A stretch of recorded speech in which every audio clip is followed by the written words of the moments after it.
Hola, buenos días. Vamos entonces a continuar exactamente a la hora para ser muy puntuales y así acabar en tiempo. Soy Melchor Fernández, soy el coordinador del grupo de investigación que lleva años trabajando en el análisis socioeconómico del Camino de Santiago, en parte culpable de todo lo que han escuchado antes y lo que van a escuchar ahora, porque es dentro de nuestro grupo de investigación. Y estoy, tengo que decirlo en primer lugar, inmensamente encantado, es un placer inmenso no estar aquí otra vez. Ya había participado hace años antes de la pandemia y es un placer estar en un entorno donde todo el mundo pues, tiene en mente la relevancia y la importancia que tienen las peregrinaciones y el Camino de Santiago, y es un placer compartir, por lo tanto, tantas horas de trabajo que tratamos de exponer brevemente, ¿no? Y de la mejor forma para que todos veamos la relevancia que tiene y en muchos aspectos que hasta hace relativamente poco, ¿no? Pues eran consideradas externalidades que no se consideraban, ¿no? Y se centraba uno mucho más en otros aspectos del camino que son la esencia y son los más relevantes, y en el fondo nosotros somos pues esas externalidades, lo que está alrededor, y que le da en algunos aspectos y para algunos territorios, y comentaba la profesora Dolores Ribeiro ese mapa de las parroquias que tanto me gusta, porque efectivamente es una alternativa de desarrollo local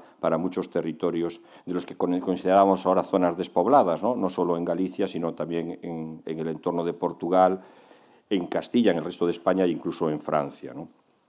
Pues como decías, es inmenso placer. Agradezco al profesor Miguel Taín esta nueva oportunidad de tener estas conversaciones con todos vosotros, y hoy pues estoy aquí presentando por primera vez, tengo que decir, al que es mi compañero de fatigas y de trabajos, que es el profesor doctor Roberto Bande, que es economista, es miembro de nuestro grupo de investigación. Es uno de los grandes expertos internacionales en muchas cuestiones que tienen que ver con el análisis económico, el mercado de trabajo y del impacto social y económico de distintas políticas y alternativas, y por lo tanto también tiene la experiencia de haber estado trabajando en distintos proyectos para ese análisis centrado en lo que ocurre en el Camino de Santiago. Digo ese reconocimiento internacional, de hecho es uno de estos economistas gallegos, ¿no? Pero que también ha estado fuera, ha estado en Londres, en Inglaterra, y donde hizo gran parte de sus estudios y donde comenzó en líneas de investigación, como os comentaba, que han repercutido en distintos artículos internacionales, libros y demás cosas, que eso es lo que hacemos en nuestra parte de investigación, el profesorado de cualquier universidad, ¿no? Hoy os va a hablar de una cuestión que es muy técnica. Siendo muy técnica, resulta que complicadísima de explicar y que genera muchísimas discusiones, porque siendo muy técnica y algo objetivable, acaba siendo después también una percepción subjetiva, ¿no?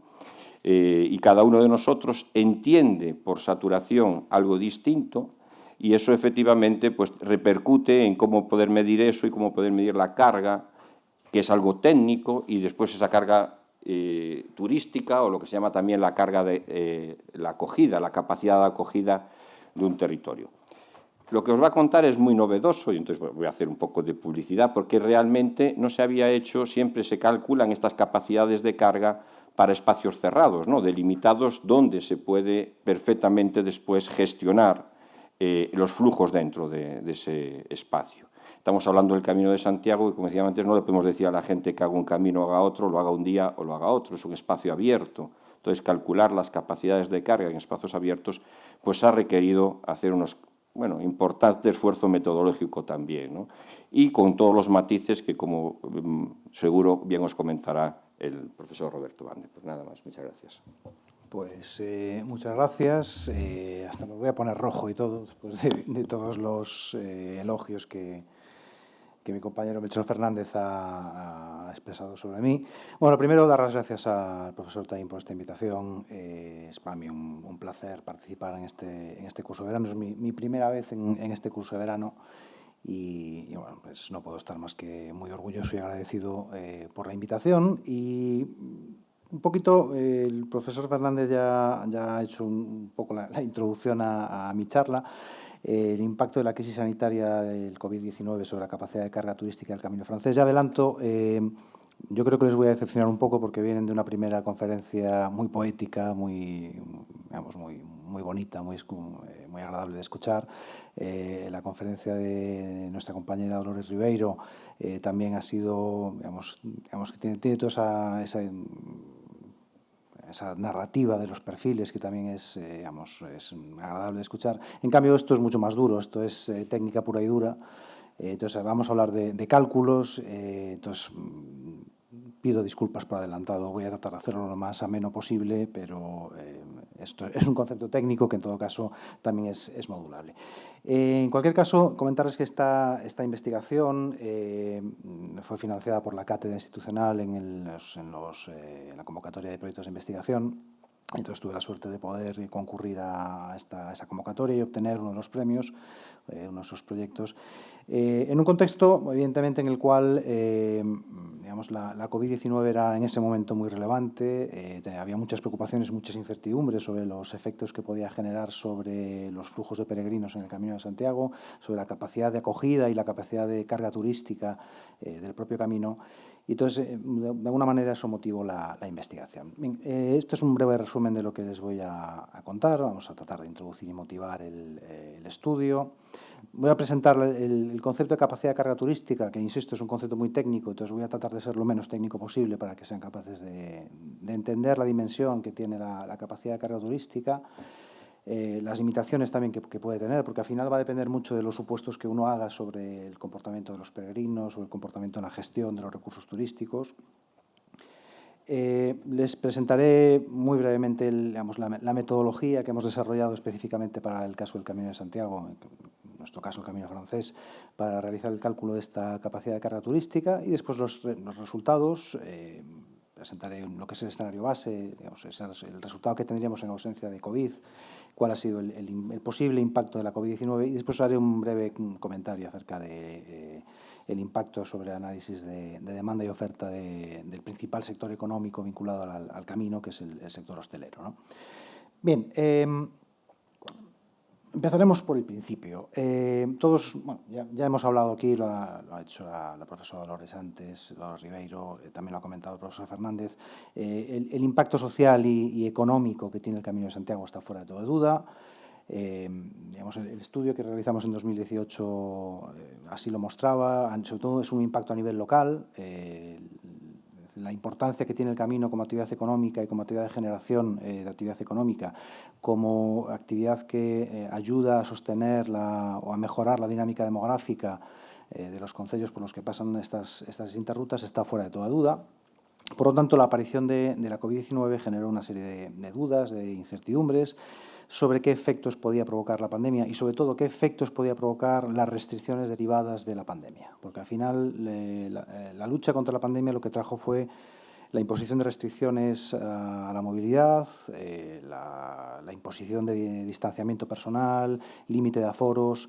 Todo esto, evidentemente, afecta no solo a una actividad que se desarrolla al aire libre, como es caminar por el camino, pero de manera fundamental que afecta al alojamiento, a donde duermen, donde pernoctan los peregrinos. Entonces, en este sentido, cabía pensar a priori que había aspectos muy relevantes de la pandemia y de las restricciones impuestas para luchar contra la pandemia en términos del impacto sobre la hostelería, el impacto respecto al distanciamiento social de los peregrinos, la posibilidad de generar aglomeraciones o no, hasta qué punto podíamos admitir la presencia de mucha gente junta si queríamos luchar contra la pandemia. Vale, todos acabamos de pasar por el Obradoiro y vemos un poquito esas aglomeraciones. Ya hemos hablado también de que cada vez el peregrinaje en forma de grupo es cada vez más importante. Entonces, todo este tipo de cuestiones son importantes y eran importantes en ese momento.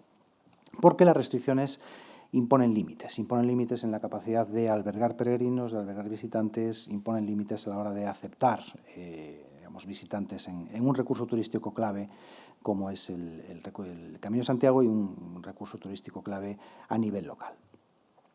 El concepto de carga turística, después veremos una definición un poquito más precisa. lo podemos aproximar de la siguiente manera. Sería el número máximo de visitantes, el número máximo de turistas que un determinado sitio, un determinado recurso turístico puede aceptar. Y aquí viene, digamos, la primera parte subjetiva, sin causar una experiencia negativa para el usuario. Vale, y esta es una idea que en todas las definiciones, en cualquier definición de carga turística va a aparecer y que es sumamente subjetiva. Algo que quiere ser técnico, como decía el profesor Fernández al principio, incorpora en sí mismo una percepción subjetiva, sin que pueda causar una experiencia negativa para el usuario. Permítanme contarles una pequeña historia. La semana pasada tuve unos días de vacaciones, me fui con mi familia a París, era el primer viaje que hice después de la pandemia a nivel internacional, a un destino turístico importante, y decidimos ir a ver el Museo del Louvre, como era no había otra manera de evitar esa visita, y mis hijos en concreto querían visitar la Gioconda. Y cuando llegamos allí nos encontramos con esto. Vale, esto es la semana pasada, el jueves de la semana pasada en París. ¿Está saturada esta sala?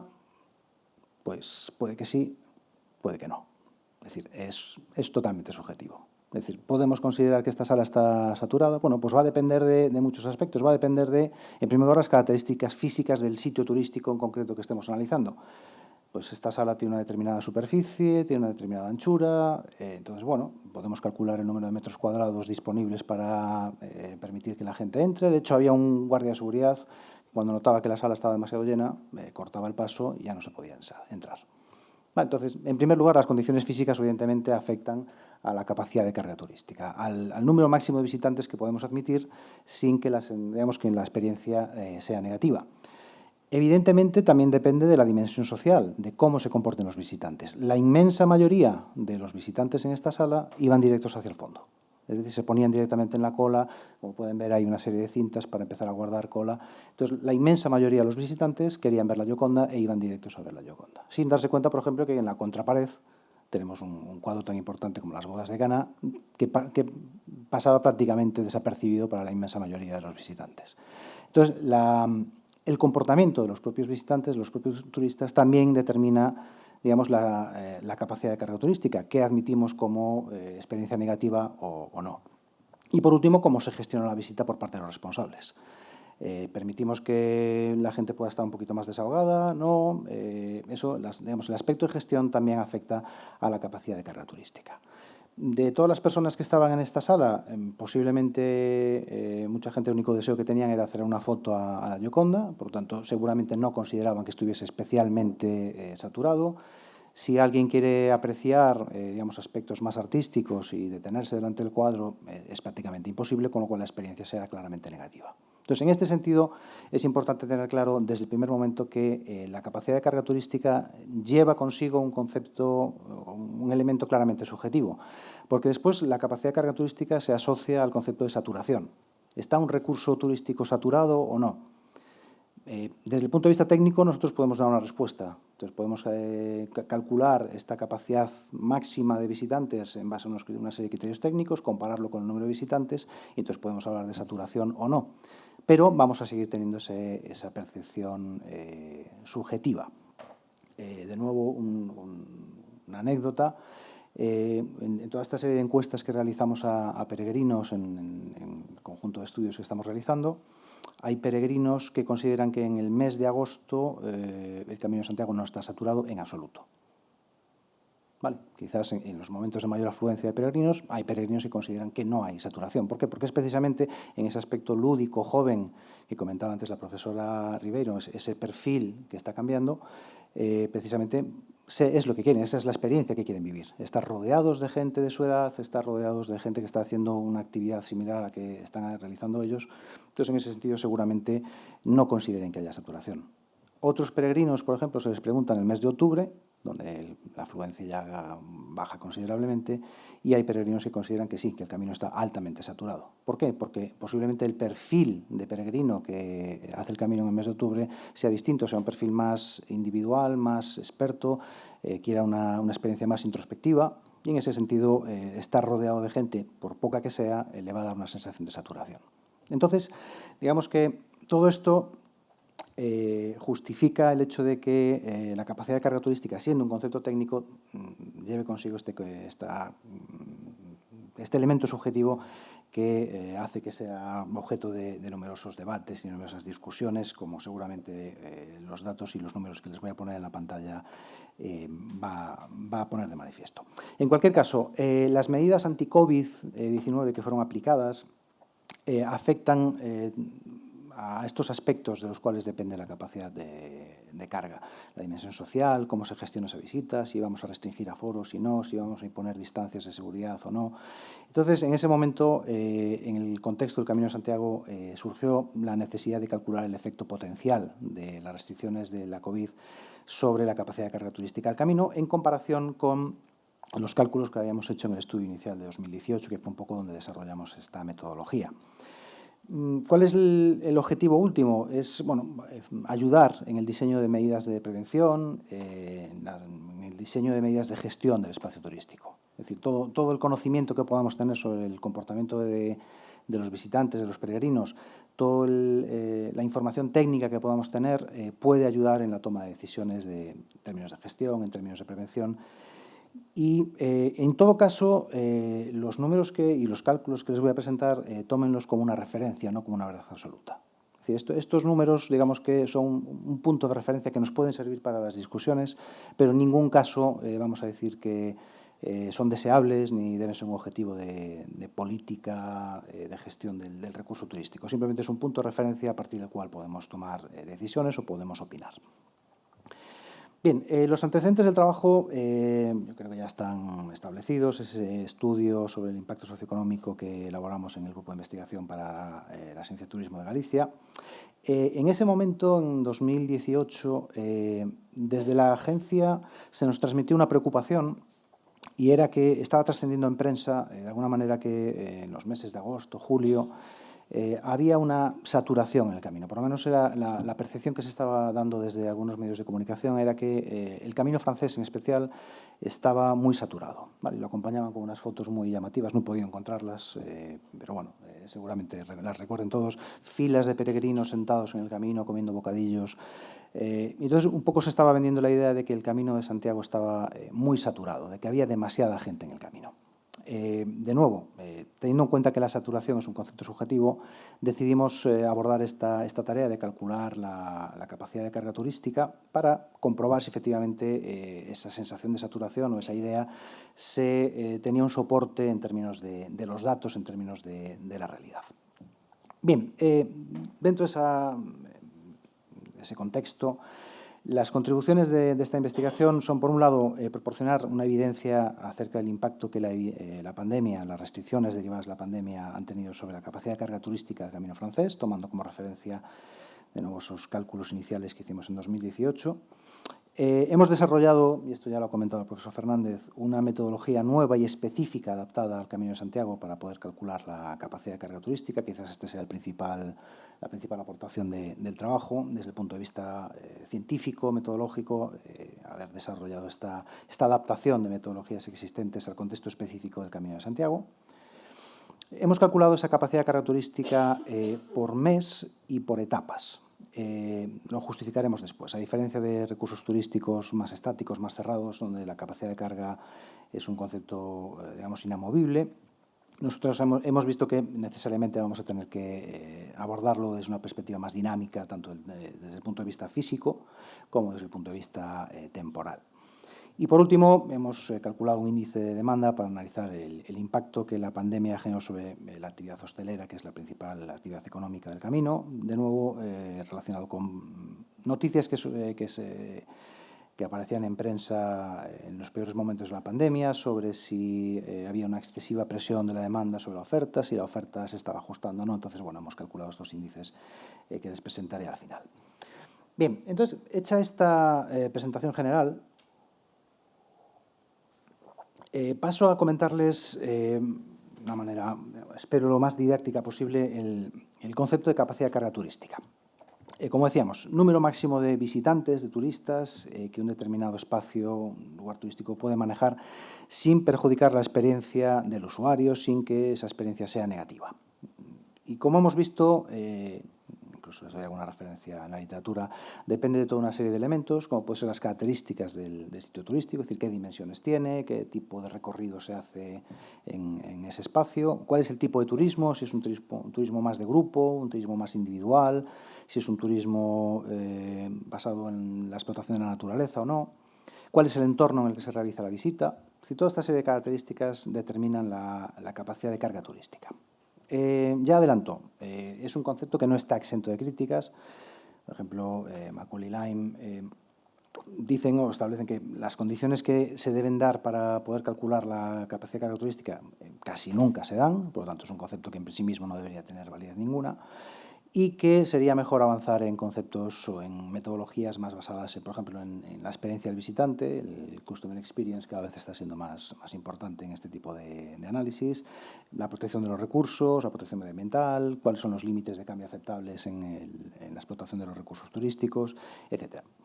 Siendo conscientes de estas críticas, en todo caso, elegimos, digamos, inicialmente la referencia fundamental en estos cálculos, que es un trabajo de Cifuentes del año 92, donde establece la capacidad de carga en 3 niveles distintos, que además son, digamos, sucesivos. En primer lugar, tendríamos la capacidad de carga física, que sería el umbral superior, es decir, sería la cantidad máxima de visitantes que podemos colocar en un determinado recurso turístico, dadas la superficie, dadas todas las condicionantes que hemos hablado. Simplemente, cuál sería la cantidad máxima de gente que podríamos colocar, sin importarnos si están más o menos a gusto, si se va a estropear el recurso, si la experiencia es decir, simplemente vamos a explotar al máximo el espacio que tenemos.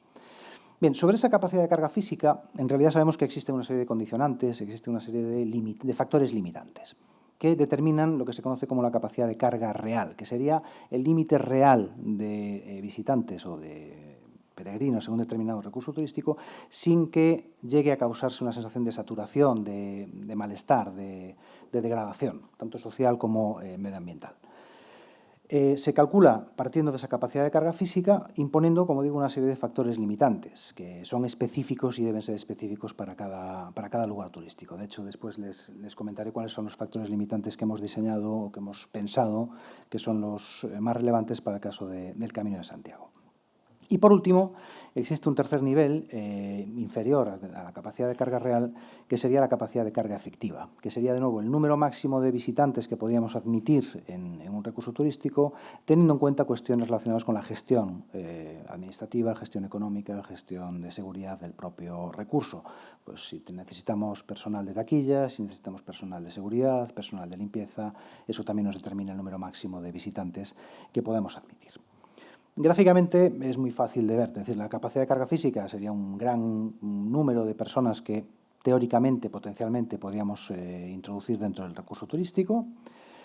Sobre esa capacidad de carga física imponemos los factores limitantes, con lo cual nos quedamos en la capacidad de carga real, y si existen factores relacionados con la gestión, entonces deberíamos avanzar hacia la capacidad de carga efectiva, que debería ser el elemento, debería ser el concepto en el que se basan las decisiones de gestión y las decisiones de planificación del recurso turístico.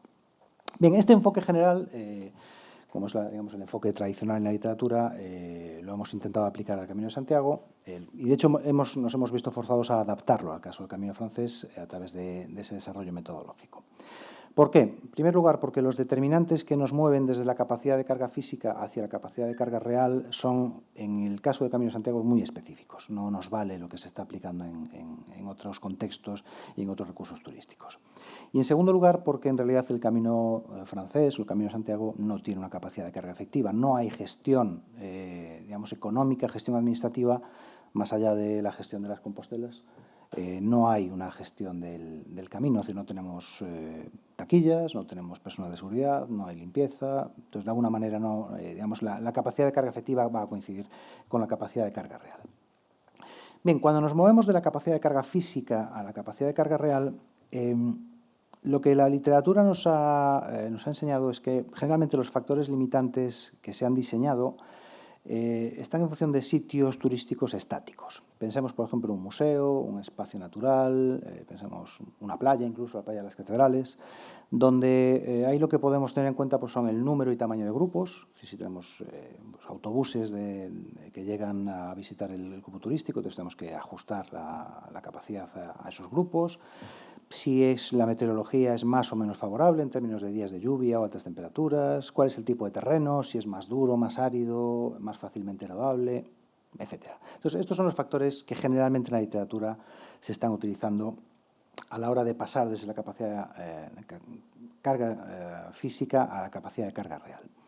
Bien, en realidad esta serie de factores son más adecuados para, como os comentaba, el cálculo en recursos como yacimientos arqueológicos, como puede ser una catedral. Por ejemplo, el trabajo de Santos y Pena en 2014 hace un cálculo de la capacidad de carga real en la Catedral de Santiago y aplican esta serie de cuestiones. Sin embargo, el Camino de Santiago tiene una serie de características propias. En primer lugar, es una secuencia de etapas. Vale. Los peregrinos caminan de forma consecutiva estas distintas etapas y no se detienen hasta que alcanzan su destino final en Santiago o incluso llegan hasta Fisterra. Pero digamos que no podemos interpretar el Camino de Santiago como un recurso turístico único, sino como una serie de etapas que tenemos que ir considerando de manera consecutiva porque los caminantes, los peregrinos, lo están haciendo de esta manera.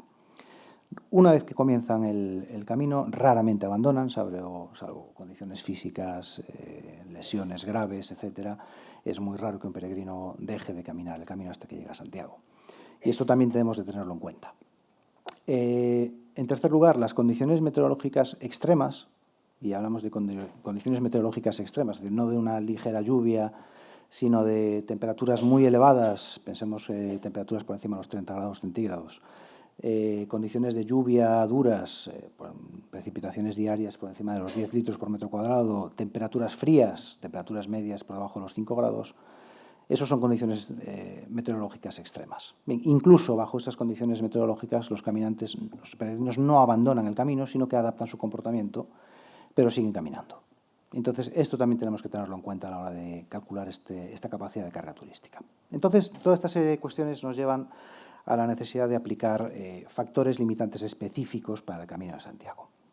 En segundo lugar, como les comentaba, cuando queremos pasar de la capacidad de carga real a la efectiva, no tenemos en el camino esos aspectos de gestión que están presentes en otros sitios turísticos. Taquilla, seguridad, administración, servicios de limpieza. El Camino de Santiago es un sendero público, un sendero abierto, cualquiera puede entrar, cualquiera puede salir, podemos entrar en cualquier sitio, en cualquier etapa, en cualquier punto de la etapa. Entonces, en este sentido, la distinción entre capacidad de carga real y capacidad de carga efectiva en realidad no es relevante para el caso del camino. Bien, entonces, el plan de trabajo consistió en, primero, calcular la capacidad de carga física, calcular el máximo número de gente que podríamos colocar en una determinada etapa. Entonces, insisto en el concepto de la capacidad de carga física, no piensen en esto como algo deseable, sino simplemente es un límite físico. ¿Cuánta gente podríamos colocar teóricamente en una etapa? A partir de ahí vamos a definir los factores limitantes específicos del Camino de Santiago, calcular la capacidad de carga real y después veremos cómo la COVID-19 y las medidas de prevención pueden haber modificado esta capacidad de carga física y esta capacidad de carga real. Vale, entonces, esto es un poquito el plan de trabajo y el resumen de lo que les voy a contar a continuación. Bien, desde el punto de vista metodológico, como les decía, generalmente esa capacidad de carga física se deriva de superficie disponible, cuántos metros cuadrados tenemos para asignar, cuáles son los recorridos que hace la gente en un determinado espacio turístico. Entonces nosotros, siguiendo esa metodología de partida basada en Cifuentes, en el trabajo de Cifuentes, tenemos en cuenta que el camino es una secuencia de etapas y por lo tanto existe para cada una de las etapas existe un punto de entrada y un punto de salida. Es decir, un punto en el que el peregrino comienza su andar y un punto en el que finaliza, y hasta que no llega a ese punto de finalización no se considera terminada la etapa. Bien, el primer condicionante que vamos a introducir, el primer requerimiento para el cálculo de las capacidades, es que el peregrino camine de forma segura y para ello necesita luz diurna. Raramente se encuentran peregrinos que caminen de noche. Entonces, el primer condicionante que vamos a tener en cuenta es la existencia de luz diurna. Es decir, solo vamos a permitir entre comillas, que los peregrinos realicen la etapa con luz diurna. Una cuestión básica de seguridad, insisto, que recoge bastante bien el comportamiento de los propios peregrinos. Y esto limita el tiempo disponible que tenemos para acabar la etapa. Es decir, si tengo que, ahora veremos los números, si tengo 4 horas para acabar la etapa y se hace de noche a las 6 de la tarde, pues mi hora límite va a ser las 14 horas. Vale, es tan sencillo como esto. Bien, los peregrinos pueden comenzar su camino en cualquier etapa. De hecho, sabemos que la mayor parte de ellos comienzan cuando hacen el recorrido corto en Sarria, pero pueden comenzar en Pedrafita, pueden comenzar en Palas, pueden comenzar en Arzúa. Eso ya depende de hecho, hay mucha gente que hace el camino por etapas, es decir, un fin de semana hace una etapa distinta. Entonces, digamos que tenemos que tener en cuenta este distinto comportamiento de los peregrinos. Por lo tanto, vamos a calcular la capacidad de carga para cada una de estas etapas por separado. Bien, lo primero que necesitamos son datos y hemos tratado de utilizar siempre datos lo más oficiales posibles. Y si no tenemos ese dato oficial, entonces acudimos a las encuestas que hemos realizado en el seno del grupo de investigación a lo largo de estos años. Entonces, el primer dato que necesitamos son las distancias oficiales. Entonces, bueno, tomamos estas distancias de la página oficial www.caminosantiago.gal. Y el tiempo medio necesario para completarlas. Ahí hemos hecho un mix de tiempos entre los tiempos de referencia que da la página oficial y los tiempos efectivos que reportan los peregrinos a través de una página que es Wikiloc, donde se reportan datos de rutas de senderismo. Vale, entonces, hemos calculado una media del peregrino estándar, cuál sería el tiempo estándar para finalizar cada una de estas etapas. A partir de este dato podemos calcular la velocidad media en metros por segundo. Es la velocidad a la cual caminan los peregrinos en media en cada una de las etapas. A continuación hemos tomado datos de Meteo Galicia sobre el número medio de horas de luz solar para cada mes, es decir, hemos tomado la hora del amanecer, la hora del ocaso, calculamos la diferencia y, por tanto, tenemos las horas de luz diurna que tenemos en un determinado mes y hemos calculado estas medias mensuales para que no se vieran afectadas por condiciones meteorológicas en el periodo 2014-2019. Vale, entonces, de esta manera tenemos una media bastante fiable de cuáles son las horas de luz que disponen los peregrinos para caminar. Y, como era de esperar, existen diferencias muy apreciables entre los meses de verano y de invierno. Bien, estas son las distancias oficiales. Pues tenemos etapas más cortas, etapas más largas. De hecho, por ejemplo, Palas Arzúa la hemos dividido en dos, porque hay peregrinos que hacen Palas Melide, Melide Arzúa, hay peregrinos que prefieren hacer la etapa completa. Pero bueno, como ven, dependiendo de la dureza del recorrido, pues las velocidades van a ser más rápidas o más lentas. Vale, entonces hay etapas, por ejemplo, Triacastela-Sarria, que es una etapa más fácil de hacer. Tenemos la velocidad media más alta, 1,43 metros por segundo.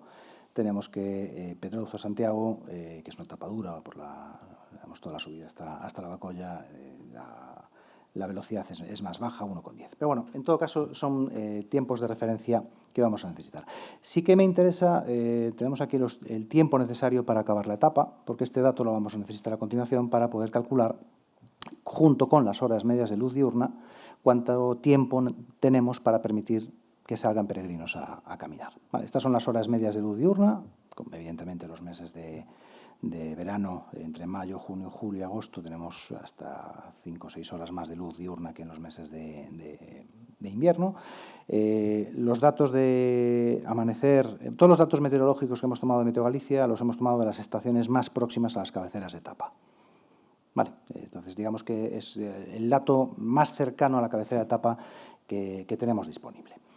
Bien, entonces, utilizando estos dos datos, las horas de luz diurna y el tiempo necesario para acabar la etapa, calculamos el tiempo disponible para lanzar, este es un concepto que hemos derivado en la investigación, cuando hablamos de lanzar peregrinos es permitir que salgan peregrinos al camino. Vale, entonces, calculamos ese tiempo disponible para lanzar peregrinos al camino y que puedan completar la etapa con luz diurna, así que no lleguen de noche a destino. Entonces, calculamos esa diferencia entre las horas de luz diurna. Entonces, este sería el tiempo disponible para lanzar peregrinos y que completen la etapa con luz diurna. Vale, evidentemente, los meses de verano es mucho mayor que en los meses de invierno. Pues vean, por ejemplo, que... Vean, por ejemplo, que en el mes de julio, en la etapa Cebreiro-Triacastela, tendríamos hasta el doble de tiempo para poder lanzar peregrinos, porque tenemos muchísimas más horas de luz que en el mes de enero. Vale, entonces, este sería el tiempo. Esto significa que, por ejemplo, si tomamos el dato de enero en Cebreiro-Triacastela, 297,2 minutos, podríamos permitir que saliesen peregrinos durante 297,2 minutos, y eso nos garantizaría que a la velocidad estándar todos ellos llegarían con luz diurna a Triacastela. Bien, ya les dije que son referencias. Vale. Bien, establecemos a partir de aquí, como buenos economistas, una serie de supuestos simplificadores. En las dos primeras etapas gallegas del camino francés, Cebreiro-Triacastela y Triacastela-Sarriá, asumimos que podemos colocar a los peregrinos en filas de 2. El camino es más estrecho, entonces veamos que los podemos poner en fila de 2. A partir de Sarriá el camino es más ancho, entonces suponemos que los podemos poner en filas de 3. Asignamos a cada peregrino un espacio mínimo vital de 1 metro cuadrado para que pueda moverse con su mochila con solturas, el espacio mínimo que rodea a una persona, estándar en la literatura. Asignamos una distancia interpersonal de 2 metros, que también es estándar en la literatura. Esto no va a ser muy relevante para el cálculo de la capacidad de carga física, pero sí va a ser muy relevante para las restricciones COVID, porque vamos a incrementar esta distancia interpersonal.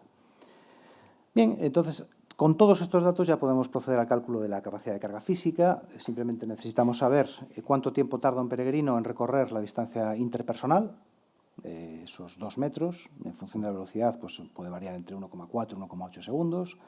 Y la capacidad de carga física, entonces, sería el número máximo de peregrinos que podrían comenzar una determinada etapa durante un día, durante ese tiempo disponible que les he presentado antes, bajo una restricción de que mantengan esa distancia interpersonal y de que finalicen la etapa con luz. Evidentemente son muchísimos, muchísimos.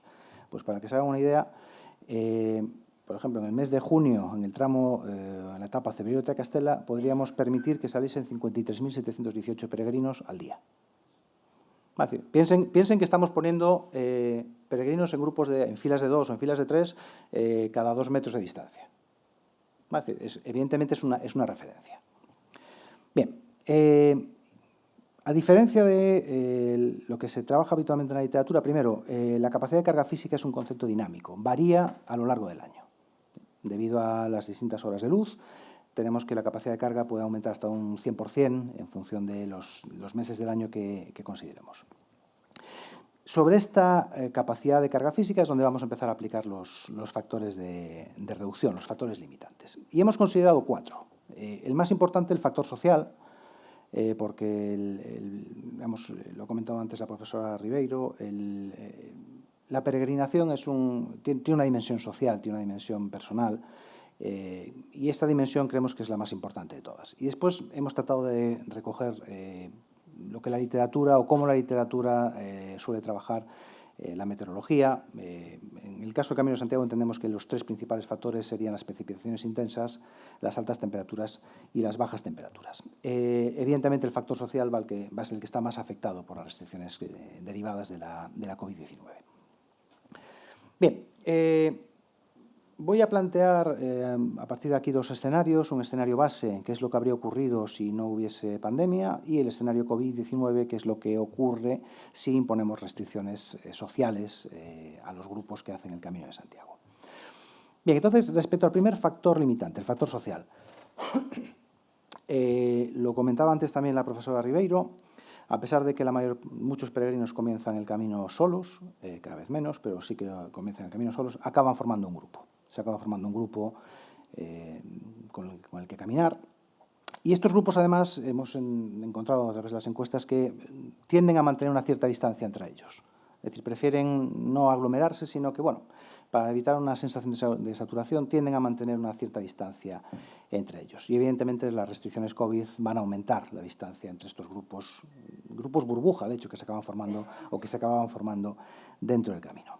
Si aumenta esta distancia entre los grupos, evidentemente tenemos menos espacio para ocupar y, por lo tanto, se reduce la capacidad de carga. Bien, en base a las encuestas, el tamaño medio del grupo se estima en 2,7 personas. Y en el escenario base asignamos una distancia entre el grupo de 25 metros. Es decir, tenemos grupos de 2 o 3 personas que caminan, alejados unos de otros de 25 metros, más o menos, porque esa es la media de lo que hemos derivado de las encuestas que hemos realizado a peregrinos. Bajo el escenario COVID vamos a aumentar esta distancia de manera arbitraria, ¿vale? Pues vamos a asignar hasta 50 metros, después veremos un breve análisis de sensibilidad utilizando distintas distancias entre grupo, pero bueno, simplemente doblamos la distancia, lo que evidentemente va a reducir de manera drástica la capacidad de carga. En el escenario base asumíamos una distancia interpersonal dentro del grupo de 1 metro. En el escenario COVID aumentamos la distancia a 2 metros. Suponemos que hay un comportamiento más prudente por parte de los peregrinos y entonces incrementamos la distancia de seguridad incluso dentro del grupo. Bien, con esto lo que hacemos es calcular el espacio requerido por el grupo para caminar esta distancia de 25 o de 50 metros. Para un grupo de 25 serían 27,7 metros, los 25 de distancia más los 2,7 por 1 metro del grupo. En el escenario COVID serían 55,4. Calculamos la distancia entre esos grupos en segundos. ¿Cuánto tarda un grupo en recorrer la distancia asignada, estos 27,7 o estos 55,4 segundos? Bien, estos datos los tendríamos aquí. Las etapas son las que tenemos. En el escenario base, recorrer la distancia entre grupos tarda esos 25 metros. Pues, por ejemplo, en Cervelló de Tracastela serían 18,2 segundos. En el escenario COVID serían 40,4 segundos. Eso nos reduce la capacidad de permitir que salga gente al camino. Bien, siguiente paso, calcular el número de grupos. Pues de nuevo, combinando los datos de luz diurna, el tiempo necesario para completar la etapa y esta distancia entre grupos, podemos calcular el número de grupos máximo que podríamos permitir que saliesen al camino. Pues aquí tienen los datos, en la parte de arriba de la tabla serían los datos en el escenario base, la tabla de abajo serían los datos en el escenario COVID. Claramente se reduce hasta cerca de un 50% el número máximo de grupos y, por lo tanto, si multiplicamos por 2,7, el número máximo de peregrinos que podríamos lanzar al camino en caso de que quisiéramos que viajasen en grupo, con esta distancia de seguridad y que terminasen la etapa con luz diurna. Bien, respecto a estos datos, bueno, pues, vemos primero que la capacidad de carga se reduce de una manera muy importante. Recuerden, antes decíamos 53.000 peregrinos al día. Bueno, pues ahora ya estamos hablando de 2.700 peregrinos al día. Digamos que la capacidad de carga se reduce de una manera significativa, teniendo en cuenta toda esta dimensión social que tiene la peregrinación, el hecho de que se formen estos grupos y que los grupos guarden una distancia entre ellos. Bien, segundo factor limitante, precipitaciones intensas. No los voy a aburrir mucho respecto al cálculo de estas precipitaciones o de cómo hemos hecho el cálculo de este factor limitante. Lo que hemos tenido en cuenta es que, como les comentaba anteriormente, la lluvia no impide o no implica que los peregrinos dejen de caminar. Lo que sí supone es que caminen más despacio. Tienen que abrigarse, tienen que utilizar ropa más voluminosa, tienen que pararse de vez en cuando para secarse, para cambiar calcetines. De alguna manera, el hecho de que haya lluvia intensa ralentiza su velocidad. Entonces, siguiendo la definición que nos da la Agencia Estatal de Meteorología, definimos un día de precipitación intensa como un día en el que se superan los 10 litros por metro cuadrado. Y asumimos que en esos días los peregrinos reducen su velocidad. Hemos adoptado un 20%, podríamos haber adoptado un 25%, un 30%. Aquí la crítica se la acepto porque es absolutamente individual y lo hemos discutido y que en su momento pensamos que un 20% sería un buen porcentaje de reducción en cuanto a velocidad. Tomamos los datos de precipitaciones en las cabeceras de etapa de Meteo Galicia y calculamos los días medios de lluvia por encima de los 10 litros por metro cuadrado entre 2014 y 2019 para cada etapa. Entonces tendríamos evidentemente los meses de invierno, primavera y octubre son los más lluviosos, aunque digamos que también nos encontramos con días lluviosos en los meses de verano. Vale, después combinaremos esta información con la capacidad de carga física, porque lo que hacemos es calcular esas velocidades ajustadas, es decir, recalculamos toda la capacidad de carga física teniendo en cuenta que los peregrinos van a ir más despacio. Vale. Entonces combinaremos esos cálculos de capacidad de carga física con estos números, el número de días que tenemos intensidad de precipitación para calcular la capacidad de carga real. En cualquier caso, esta sería la capacidad de carga física ajustada por lluvias intensas, suponiendo que las precipitaciones superan los 10 litros por metro cuadrado al día. Segundo lugar, altas temperaturas. De nuevo, suponemos que cuando las temperaturas son elevadas y siguiendo el estándar en la literatura que hemos encontrado, esto sería por encima de 30 grados centígrados, temperatura máxima del día, suponemos que los peregrinos lo que hacen es modificar su comportamiento. De hecho, lo que hacen es adelantar su salida. Es decir, para evitar caminar en las horas centrales del día, suponemos que las salidas se producen entre las 6 de la mañana y las 10 de la mañana. Es decir, tan solo dispondríamos de 4 horas para permitir o para conseguir que los peregrinos saliesen a caminar. Nos limita el tiempo disponible para lanzar peregrinos a esas 4 horas.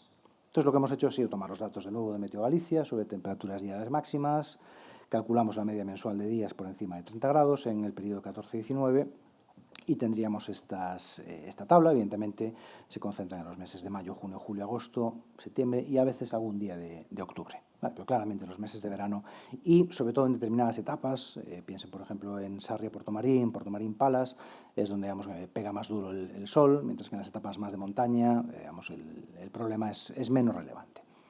Bien, al igual que hicimos con las lluvias, comparamos el tiempo disponible para lanzar peregrinos con esos 240 minutos, elegimos el menor de estas dos magnitudes y utilizaremos esta información con la capacidad de carga para calcular la capacidad de carga real. Teniendo en cuenta esta información, después les enseñaré cómo lo hacemos.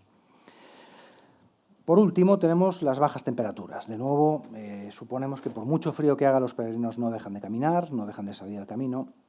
Y entonces lo que hemos tomado como referencia son temperaturas medias inferiores a 5 grados centígrados y que en este caso, cuando tenemos un día de frío intenso, lo que hacen los peregrinos es retrasar su salida 2 horas para evitar las horas de más frío, lo cual nos reduce en 120 minutos la cantidad de tiempo que tenemos para permitir que salgan peregrinos al camino. Entonces, de nuevo, tomando datos de Meteo Galicia, este sería el número medio de días en cada una de las etapas para cada uno de los meses. Piensen, por ejemplo, en enero, en febrero, prácticamente todos los días están por debajo de 5 grados, mientras que en un mes de julio, pues en media teníamos un día al mes por debajo de 5 grados.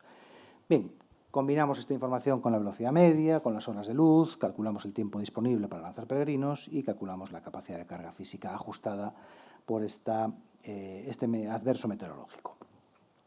Bien, entonces, una vez que hemos calculado todos estos factores limitantes, ya estamos en disposición de calcular la capacidad de carga real, es decir, de tener en cuenta cuál sería la capacidad verdadera o real del camino de acoger peregrinos. Bien, para ello transformamos todos los datos a términos mensuales. Debido a los cálculos que tenemos medias mensuales en cuanto a adversos meteorológicos, entonces necesitamos hacerlo en términos mensuales. Aplicamos ese factor limitante social, es decir, aplicamos la reducción impuesta por los supuestos de distancia interpersonal y distancia entre grupo. Aplicamos los factores limitantes en función del número de días al mes en el que se produce el adverso. Entonces, para explicarlo, si en un mes dado la lluvia está por debajo de 10 litros por metro cuadrado y las temperaturas están por debajo de los 30 y por encima de los 5, entonces la capacidad de carga coincidiría con la capacidad de carga que hemos ajustado por el factor social. Es decir, no aplicaríamos ningún tipo de limitante meteorológico. Si en un mes dado el 10% de los días llueve por encima de los 10 litros por metro cuadrado, entonces aplicaríamos a ese 10% la capacidad de carga física reducida que hemos calculado anteriormente. Entonces vamos haciendo un ajuste dinámico de las capacidades de carga teniendo en cuenta estos factores limitantes. Bien, los resultados son estos. En términos mensuales, podríamos lanzar en la tabla de arriba, ese sería el número máximo de peregrinos que podríamos lanzar, insisto, teniendo en cuenta todos los limitantes sociales, los limitantes en términos de grupos, etc. Si tenemos un volumen de gente muy significativo, es decir, por ejemplo, en Cebreiro de Castela, en mes de junio, podríamos lanzar 134.600 peregrinos al mes. Es decir, un número muy elevado de gente, insisto, suponiendo y garantizando que todos ellos hacen el camino de día, que todos ellos guardan una distancia de seguridad, etc. En la tabla de abajo tenemos el escenario COVID, es decir, ¿qué sucede si los peregrinos son más cautos, si aumentan su distancia de seguridad a 2 metros, si aumentan la distancia entre los grupos de 25 a 50 metros? Evidentemente la capacidad de carga disminuye, pero en todo caso sigue siendo muy alta. Es decir, podríamos, en el mes de junio, en Cebreiro de Castela, podríamos permitir que saliesen 60.000 peregrinos en un mes. Es decir, tenemos números todavía relativamente muy elevados. Y eso, en todo caso, si hacemos un análisis de sensibilidad, es decir, modificando esas distancias, los resultados no cambian mucho. Con esos 50 metros, la capacidad de carga del camino en el escenario COVID respecto al escenario no COVID está en el 45,1%. Tenemos aproximadamente 45% de la capacidad que tendríamos en ausencia de pandemia. Si vamos relajando las restricciones, esa capacidad va aumentando. Si simplemente dejamos una distancia interpersonal de 2 metros y los grupos siguen poniendo 25 metros, tendríamos que la restricción COVID reduciría la capacidad de carga en un 17,8%. Es decir, seguimos teniendo una reducción moderada de esta capacidad de carga real y, en todo caso, y esta es la conclusión fundamental, la capacidad de carga real es muy alta. Digamos, tenemos espacio de sobra para que los peregrinos hagan el camino, tenemos espacio de sobra para que los peregrinos puedan hacer el camino sin sentir sensación de agobio, sensación de saturación. Lo único que necesitamos es que escalonen sus salidas. ¿Qué sucede? En la realidad sabemos que todos los peregrinos tienden a salir a la misma hora, o por lo menos en un núcleo de horas determinado. ¿Por qué? Porque seguramente, pues, por tradición, porque lo han leído en redes sociales, o porque simplemente es lo que hace todo el mundo, hay que llegar a destino tempranito para poder conseguir sitio en el albergue. Pero es que vas a dormir en un hostal privado, es igual, son comportamientos que no acaban de tener una lógica, pero que se siguen dando. Y entonces aquí es donde va una de las recomendaciones que le hacíamos a la Agencia de Turismo, que yo creo que sí que han recogido. Es decir, tratar de conseguir escalonar estas salidas. Conseguir que los peregrinos pues no tengan que salir todos a las 9 de la mañana, sino que algunos puedan salir a las 9, otros a las 10, otros puedan desayunar con más calma, porque no es necesario llegar a las 3 o a las 4 de la tarde a destino, porque vas a tener tu cama asegurada, porque vas a tener cama en tu albergue, público, privado, asegurado. Entonces, disfruta del camino, take it easy, llévalo con calma, disfruta más de la experiencia. Entonces, yo creo que sí que este tipo de medidas que contribuyan a distribuir el flujo de peregrinos a lo largo del día evitaría esa posible sensación de saturación, porque desde el punto de vista técnico la saturación está muy lejos de darse. Es decir, el número de peregrinos que hacen el camino está muy lejos de estos cálculos de capacidad de carga real. El problema es que lo que tenemos es una saturación porque todos salen a la misma hora aproximadamente y con lo cual todos llegan aproximadamente a la misma hora. Si somos capaces de distribuirlos en el tiempo, entonces esa sensación de saturación, que no siempre existe, sí que desaparecería por completo de la percepción de los propios peregrinos. Muy brevemente les voy a contar un último cálculo que hemos hecho, que sería analizar el impacto sobre la demanda. Es decir, cómo ha evolucionado la demanda en relación a la oferta de plazas hoteleras, en plazas de alojamiento en el camino, como consecuencia de toda esta pandemia. Bien, el primer paso, aquí un poco ya les he contado, hemos calculado el número de peregrinos, entonces identificamos la evolución de la demanda con el número de peregrinos, nuestro cálculo base parte de la Compostela, tenemos que hacer una serie de ajustes, pues incrementar aproximadamente en un 20% el número de Compostelas, porque no todos los peregrinos que llegan a Santiago piden la Compostela, hay gente que no, evidentemente no la ha sellado y otros no están dispuestos a hacer la cola en la oficina para conseguirla. Reducimos este número entre un 10 y un 2,5% en función del mes para controlar por medios alternativos a caminar, como puede ser la bicicleta o el caballo, que no siempre ocupan lo que es el recorrido tradicional. Los ciclistas muchas veces van por la carretera.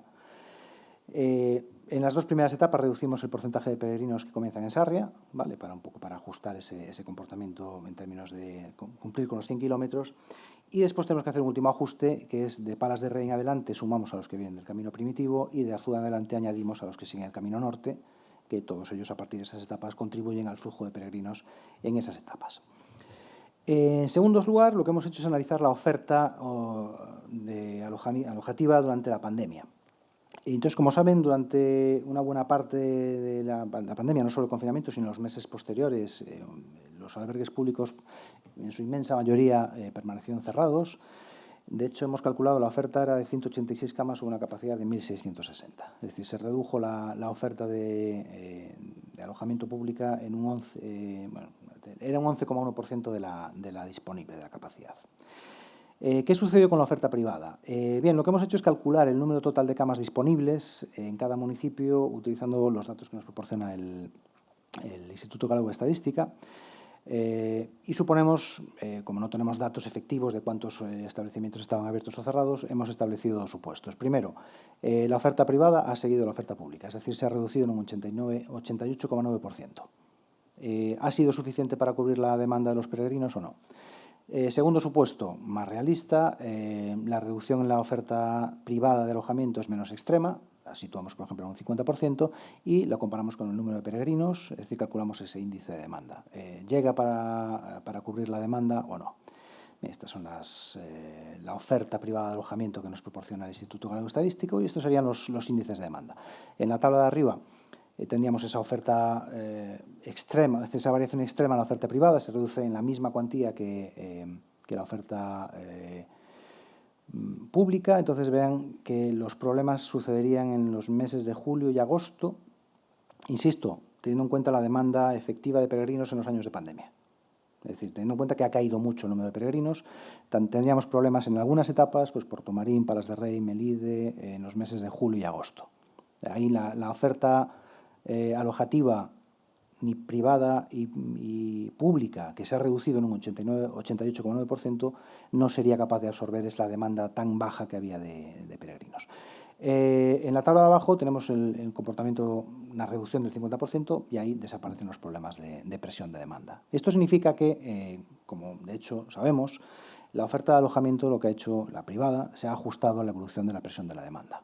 Es decir, la demanda ha ido variando, ha caído, ha aumentado, y lo que hace la oferta es modificar la capacidad para ajustarse a esa demanda, ir acomodándose, desde un punto de vista más técnico, a la evolución de la demanda. Con lo cual, en principio, no debemos esperar que de aquí al futuro existan tensiones de demanda. Y pongo ahí, ojo, si no cambia el perfil del peregrino, que sí que está cambiando.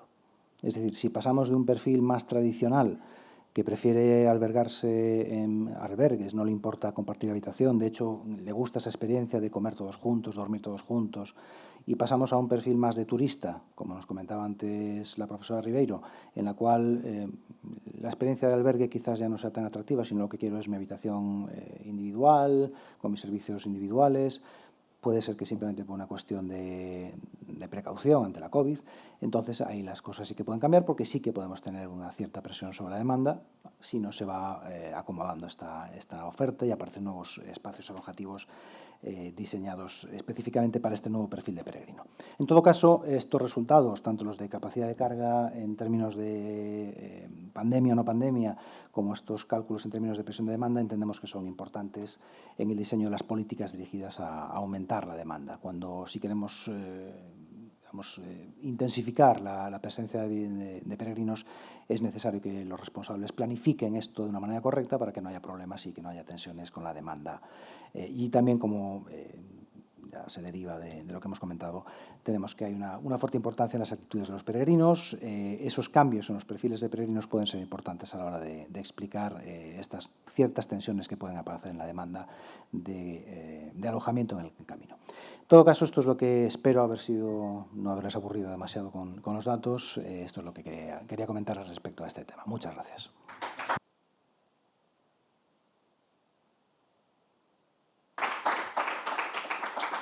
Muchas gracias, Roberto.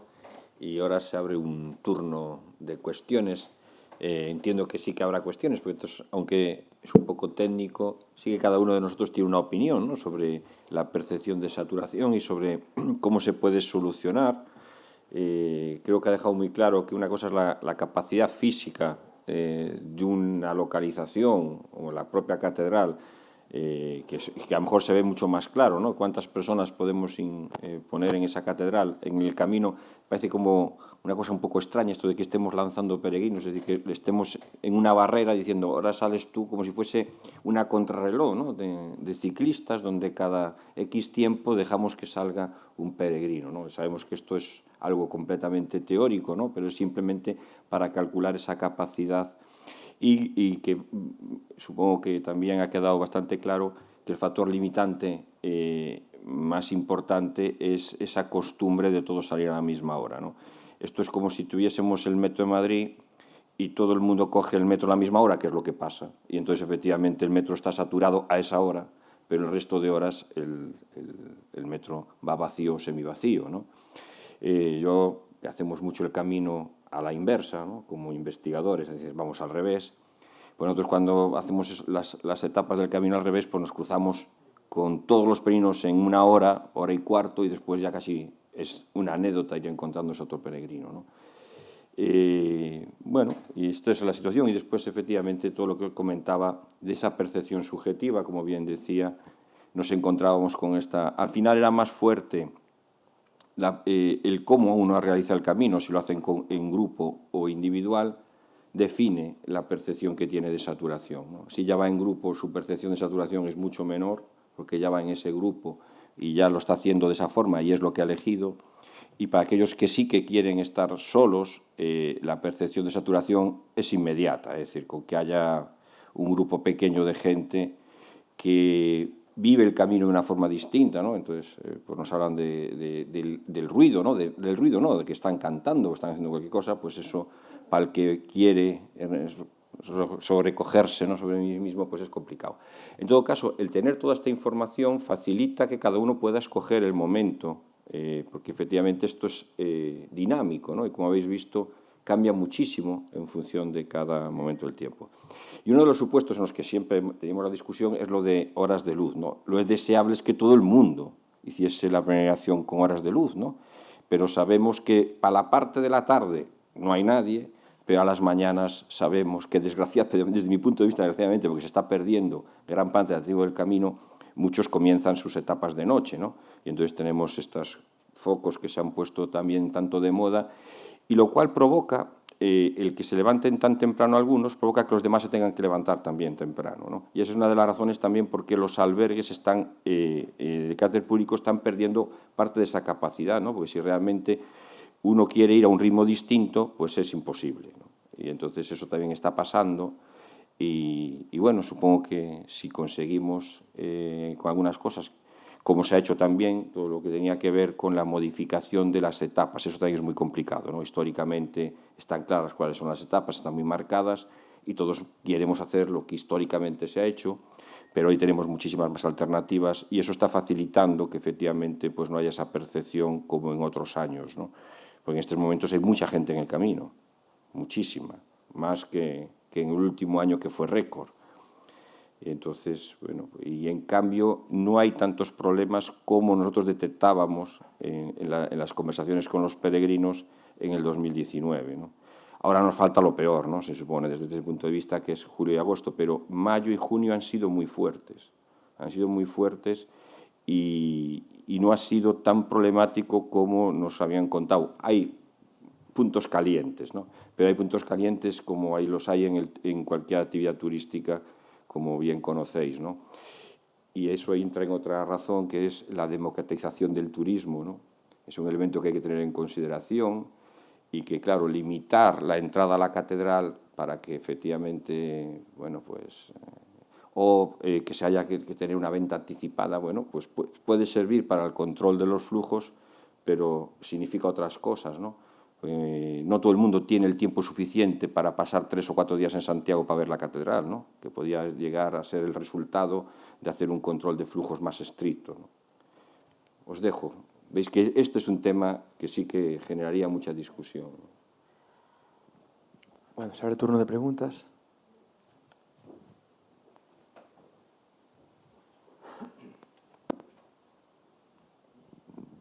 Me parece súper interesante todo lo que oí esta mañana y mi pregunta es, yo no he tenido nunca relación académica con todos estos conceptos, sí intuitiva, pero académica nunca, entonces me sorprenden, ¿no? Y yo me pregunto, ¿hay algún apartado en el que se estudie específicamente el deterioro del camino? El deterioro que sufre el camino al pasar 130.000 personas por el grosor de ese camino, el deterioro pues, de las necesidades biológicas de los peregrinos, el deterioro de del 70%, o el 60% de fumadores que fumarán durante el recorrido y tirarán las colillas, el despiste que tenemos de ir por un camino que vemos ramas u hojas o flores, ir arrancándolas. ¿Todo eso está estudiado en algún momento o en algún punto determinado? En nuestro estudio no, porque tampoco tenemos datos.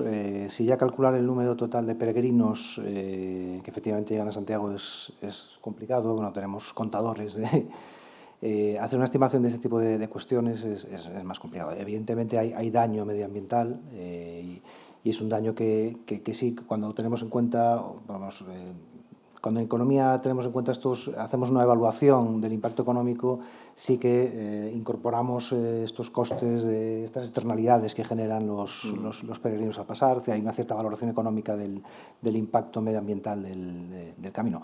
En este estudio no lo hemos hecho porque no tenemos datos disponibles para ello, pero sí, de alguna manera se podría incorporar, una vez que seamos capaces de identificar el número de peregrinos que llegan y a través de las encuestas somos capaces de identificar estos aspectos, si han venido en bicicleta, si han venido andando, si fuman, si no fuman, se podría incorporar al análisis este tipo de cuestiones. Sí, nosotros no lo hemos hecho porque no somos especialistas en esos temas, ¿no? Pero, por ejemplo, para los parques naturales eso se calcula exactamente, ¿no? Es decir, porque el elemento limitante es el número de personas que pasan por el sendero y la erosión que generan en ese sendero y en el entorno, ¿no? Entonces, el factor más limitante es ese. Entonces, en esos trabajos sí que se estudia mucho la calidad del suelo, la temperatura, si llueve o no llueve, para determinar el desgaste que sufre el propio camino.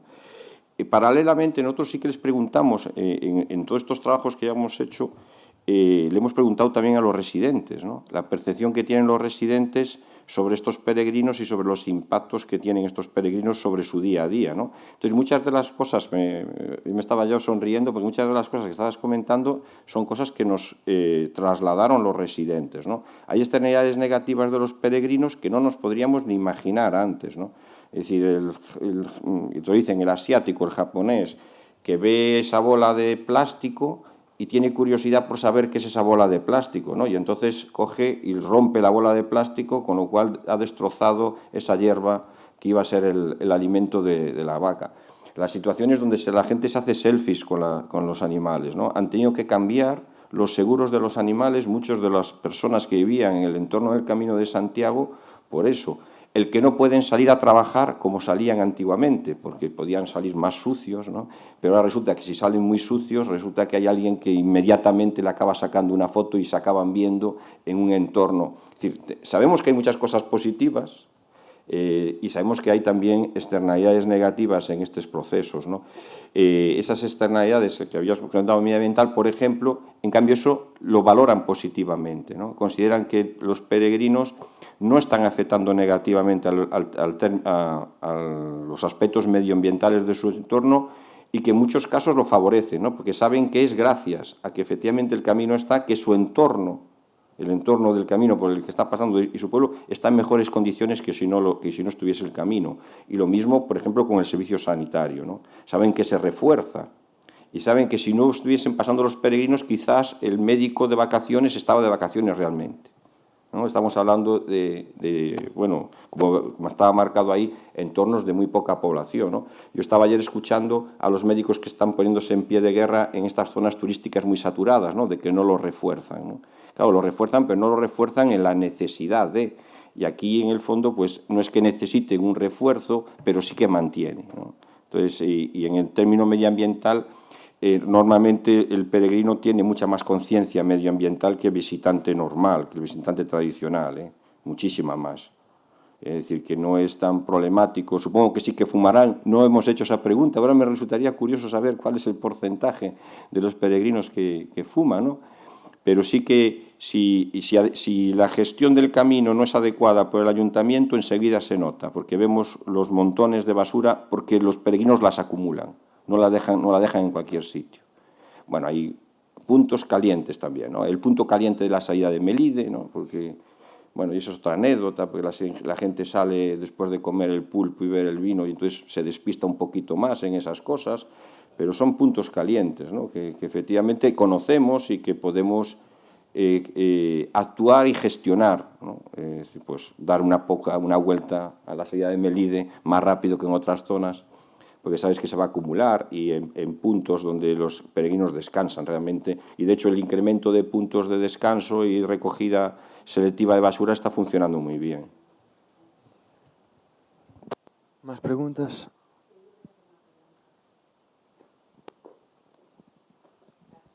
Economistas que son, quería saber por qué no se pone en Santiago una tasa turística como otras grandes ciudades que la tienen, sea por pernoctación diaria, hoteles, bueno, otro tipo de cosas, o como van a poner, por ejemplo, en Venecia a partir del 16 de enero. Gracias. Pues entiendo que básicamente porque el Concello entiende que no es necesario. Al final, imponer tasas turísticas, independientemente del efecto, que habría que analizarlo, cuál es el efecto de equilibrio general que supone la tasa, es una decisión esencialmente política. ¿Está el Concello interesado en incrementar su recaudación a través de la tasa turística? Es decir, no sé si han hecho los números, no sé si están interesados en hacerlo, pero... Marca el territorio. Pero este es otro tema súper de debate, ¿no? Es decir, las tasas turísticas, sí, nosotros hemos trabajado para alguno de estos gobiernos, en caso de Baleares, cuando se puso, y lo primero que uno cuando pone una tasa turística es para algo, ¿no? Tiene que tener claro para lo que es. Si es para gestionar el flujo, es una cosa. Si es para gestionar la limpieza, los efectos medioambientales es otra. Entonces, por ejemplo, el Gobierno balear sí que está trabajando en esa dirección y lo que está haciendo con la tasa turística es mejorar todos los aspectos medioambientales que se habían deteriorado muchísimo con la presión turística. Y el objetivo de la tasa está claro, es para eso, ¿no? Y entonces eso está cambiando, están cambiando, de hecho, cantidad por calidad. Sabían que ellos el problema de la cantidad no lo tenían, sí que tenían un problema de calidad y están reaccionando a eso, y una de las medidas es la tasa turística, ¿no? La tasa turística es un incremento relativamente bajo del precio de la estancia, pero bueno, en algunos países europeos y en algunas ciudades sí que es una cifra considerable. Aquí ya se han hecho varios estudios, que yo conozca, se han hecho varios haciendo la comparación y presentando esa situación. Una ciudad de peregrinaje como esta es complicado, es difícil explicarle a un peregrino que tiene que acabar pagando una tasa turística. Supongo que si se llega a poner en algún momento habrá excepciones, ¿no? Y entonces, en el momento que haya excepciones va a haber problemas de competencia entre los distintos alojamientos, ¿no? Es decir, ¿por qué el albergue no tiene la tasa turística y el hotel sí? En todas las que conozco yo van en función del nivel del hotel, ¿no? Es decir, si vas a un 5 estrellas pagas mucho más que si vas a uno tal. Y después hay multitud de variedades, ¿no? Hay quien los niños no pagan, hay otros donde sí pagan. Es decir, que eso, yo creo que lo más importante ahí es saber para qué se quiere hacer y después con ese dinero qué se va a hacer, ¿no? Si lo que se pretende es el control de flujos, hay medidas mucho mejores que la tasa turística. Si lo que se pretende es realmente devolver la situación porque se ve que hay un deterioro y porque no se cubren bien los costes, las externalidades negativas de la presencia de los turistas, entonces pongamos esa tasa, pero es que yo puedo pensar en multitud de tasas que pueden tener el mismo efecto, ¿no? Es decir, podemos poner una tasa sobre las terrazas que sé que ahora molestaría mucho más elevada porque están ocupando el suelo público de todos los santiagueses y no les retribuye a ellos nada, les retribuye a quien tiene la terraza, ¿no? Entonces, bueno, y ahí sí que hay una relación entre un ingreso, ¿no? Claro, y una utilización de suelo público. En el otro estamos hablando de las viviendas privadas. Pero bueno, ese es como el tema de las viviendas de uso turístico y la competencia con los hoteles, ¿no? Son temas de debate muy importantes que son de equilibrio general, no de equilibrio parcial, que requieren tratarlos con mucha delicadeza. Y en el caso de Santiago especialmente, ¿no? Es una ciudad volcada hacia el turismo, y donde cuando tú pones una tasa y los demás no la ponen, siempre hay un problema de desviación, ¿no? De que haya una sustitución. Entonces, yo sé que los movimientos aquí de lo que es el alojamiento siempre han ido en que si ponen una tasa, entonces han ido siempre muy enfrentados a esa posibilidad desde que puedan llevar a cabo los gobiernos municipales, porque piensan que inmediatamente la gente se va a Sanxenxo y vienen aquí a ver la catedral, que lo hace, y vuelven otra vez. Es decir, hoy hay mucha gente en Santiago porque está claro que en la costa está un día un poquito más feo, ¿no? Y entonces cada vez que está un día un poco feo en la costa, pues tenemos un incremento muy fuerte de los visitantes en Santiago. Y si hay esos desplazamientos donde además hay capacidad hotelera, en Sanxenxo en invierno hay una capacidad hotelera sin utilizar tremenda, ¿no? Entonces, bueno, y aquí alrededor también la hay, es decir, que de hecho en invierno la hay. Y lo que temen, supongo, los hoteleros es eso, que creo que por €1 no va a cambiar la decisión de una persona de dormir, eso también lo digo, como economista. Esa elasticidad de precio de la demanda, que sea €1 arriba, €1 abajo, no es un problema. El problema es cuando vemos que pasa de 50 o 70 a 180, ¿no? Ahí sí que podíamos hablar, ¿no? Bueno, pues última pregunta, si la hubiese. Muchísimas gracias, profesor Roberto, por esta conferencia. Yo tengo una curiosidad. Si toda esta metodología que habéis expuesto para calcular la capacidad de carga del camino, ¿la habéis hecho vosotros, AZOC, o se inspira en trabajos previos en otros lugares del mundo? Porque me parece que habéis tenido en cuenta muchos parámetros muy gallegos, por decirlo de alguna manera. Pero ¿la habéis hecho AZOC, es decir, de cero? Bueno, de cero no, hemos tomado la base de Cifuentes, que un poquito es el estándar en la literatura para el cálculo de las capacidades de carga, y cuando estábamos revisando la literatura, precisamente lo que nos estábamos dando cuenta era que la mayor parte de los trabajos que se hacían para senderos estaban aplicando criterios para espacios estáticos, tipo yacimiento, museos, etc. Entonces nos dimos cuenta que había una incongruencia y que las especificidades del camino nos obligaban a diseñar factores limitantes específicos del camino, especialmente el social, porque el factor social, el hecho de que, es decir, que tengamos que calcular por etapas en distintos momentos del tiempo, porque los peregrinos van caminando etapa a etapa y no es voy un día y ya está. Eso nos obligó a adaptar la metodología existente. Entonces, es una metodología ad hoc basándonos en lo que ya estaba hecho en la literatura, pero sí que ese factor social, que es, digamos, lo más novedoso, sí que lo hemos adaptado, lo hemos creado nosotros porque entendíamos que era lo que mejor se adaptaba a la realidad del camino. Bueno, pues muchas gracias a los ponentes y asistentes de hoy y a presentadores también, por supuesto.